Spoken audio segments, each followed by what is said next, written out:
If you've ever spent a considerable amount of time in the hospital or watched any of these medical dramas on TV, I'm sure you've heard the term code blue or cardiac arrest. Have you ever stopped to wonder what that really means? Like, what's going on when that code is announced? What's going on in the body when that happens? Let's talk about it. On today's episode of Make It Make Sense Cardiology Edition, I am going to give you a very brief overview on what a cardiac arrest is, what is actually taking place in the body, and what we do about it in the hospital setting. Spoiler alert, cardiac arrest and a heart attack, not the same thing. Not the same thing. Those are not interchangeable terms. For those of you who have been using that in that way, stop it. Those are not interchangeable terms. In one of my very first posts on this platform, I gave the analogy that your heart, my heart, everybody's heart, is just like your house. Your house has a plumbing system, your house has an electrical system, your house has a structural framework. The heart is the exact same way. Plumbing, electrical, structural.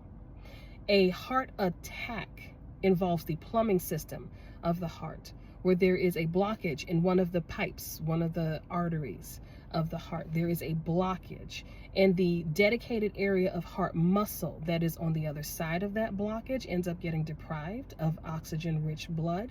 If that blockage is not remedied in a reasonable amount of time, then there is the risk that that area of heart muscle on the other side of that blockage may not recover fully, may end up getting scarred over. You may end up with permanent damage. That is a heart attack. Conversely, a cardiac arrest involves the electrical system of the heart. Power's out completely. The power is shut off. That's a problem because it's the electrical conduction system of the heart that is responsible for regulating the heart's beats. If there is no electricity coming through that electrical conduction system, then there is no stimulation for the heart muscle to move. Heart does not beat, heart does not move. If the heart does not move, ball game. Everything is shuts down. All right, you see the difference? Got you. Now, there are several culprits, potential culprits to a cardiac arrest. Some of those culprits, because it would take me hours to go through all of the potential culprits and treatment strategies thereof. And we're not going to do this. I'm going to hit you with the highlights. Some of those potential culprits are incompatible or rhythms, heart rhythms that are incompatible with life. Namely, there are three. VTach, or ventricular tachycardia, that is sustained. Sustained ventricular tachycardia. This is a chaotic, erratic, rapid rhythm involving the bottom two chambers of the heart. And if this rhythm presents and sustains, meaning it's persistent for longer than 30 seconds, you are at higher risk of having a cardiac arrest. Ventricular fibrillation, same thing. Ventricular fibrillation is what follows VTach if it's not corrected, because that heart muscle, those ventricles, the lower two chambers of the heart, they're getting weaker as those ventricles are rapid fire moving. VT or VF, when those ventricles are rapid fire moving like that, then the problem is that they aren't given enough time. They're not slowed down long enough so that the ventricles can actually fill with blood, so that when they do squeeze, they give adequate output of blood to the body.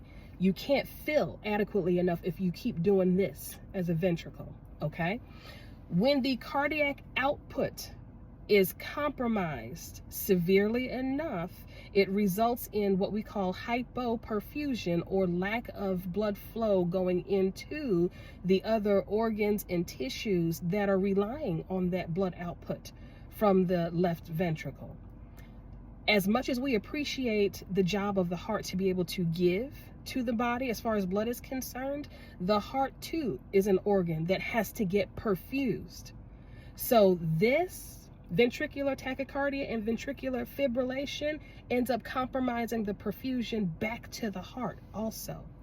And if the heart doesn't get perfused, the heart doesn't perform. If the heart doesn't perform, the entire body shuts down and game over. This is why when VT or VF is seen during a cardiac arrest, defibrillation has to happen. We need to get rid of this heart rhythm by way of the defibrillator to shock the heart back into normal rhythm. This is a shockable rhythm. That's what we call them. That crap that you see on television where somebody flatlines asystole, oh, get the defibrillator, charge. That's not real. That's not real. That is TV drama. All right? Don't you dare believe that crap. It's not real. PEA, pulseless electrical activity. If your patient has coded, CPR efforts have gone into play. Cardiopulmonary resuscitation, that is what CPR is. CPR efforts have gone into play. If on that monitor, if you see a little bit of electrical activity, you don't really see a defined waveform, but you see something going on, check for a pulse. If you don't feel a pulse anywhere, here, femoral artery, wherever, you don't feel a pulse, but you see some electrical activity, that's what that is. Pulseless electrical activity. This is not a good sign. The mortality rate for these patients is very high. The latest statistics that I read, I believe, show that the survival chances for people in this type of cardiac arrest, less than 10%. It's not to say that they can't recover, just saying that, chances aren't favorable for them. Nonetheless, as a team, we continue our efforts accordingly.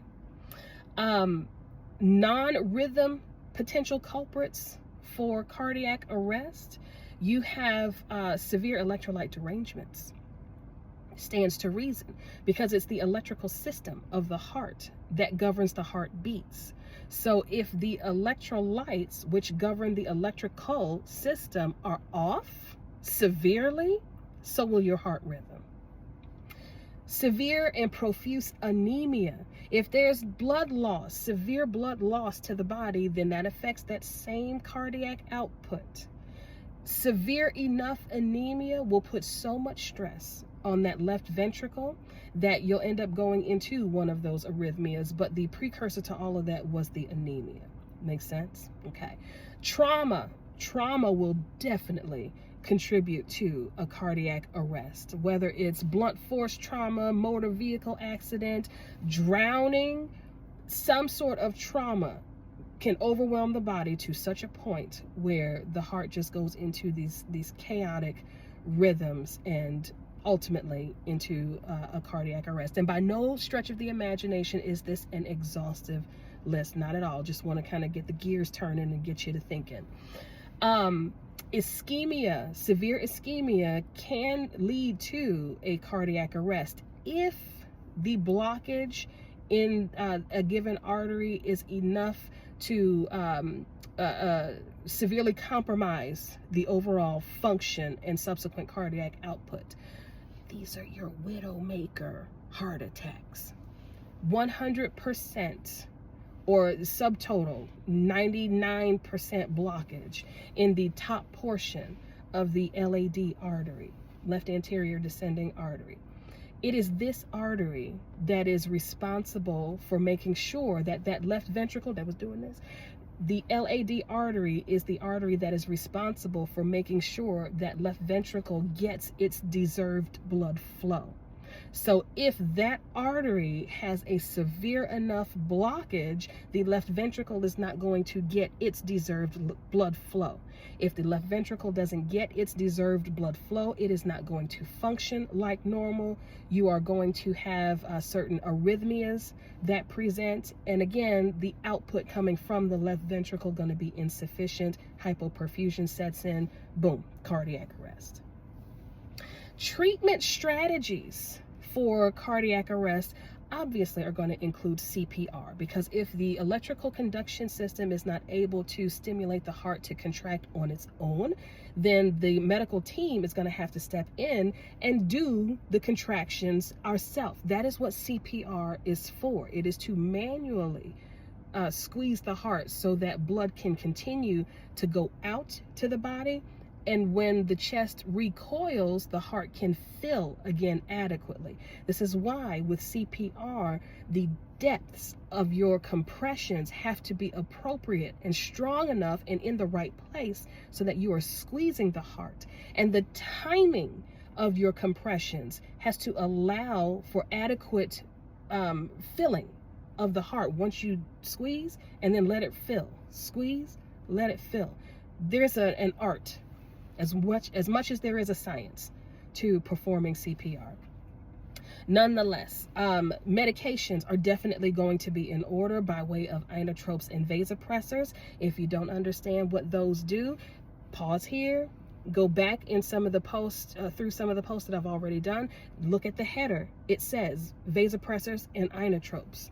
Review the material accordingly, familiarize yourself, and then just come on back.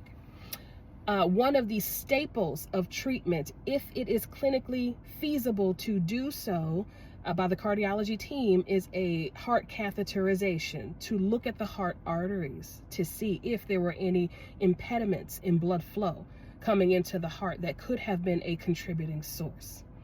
For the right candidate, a defibrillator may be a considerable option. This is when the specialized cardiologists will come in, your EP specialist, electrophysiologist, and they will review all of the clinical information, have conversations with the patient and or family members to see if this patient is a viable candidate to have a defibrillator placed to prevent future occurrences of any sort of rhythm causing cardiac arrests. Make sense? All right, there you go.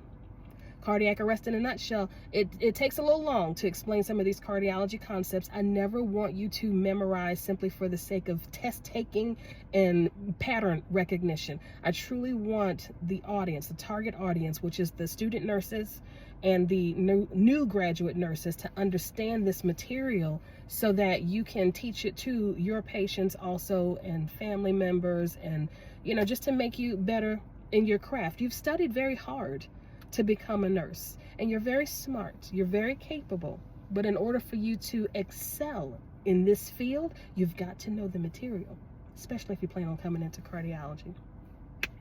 That's it, and that's all. Like, repost, follow, share, all those things that those buttons do. I appreciate everything that you guys do, and share your comments. Let me know what you think, if I can clarify anything or expand on anything. Let's chat about it. Class dismissed.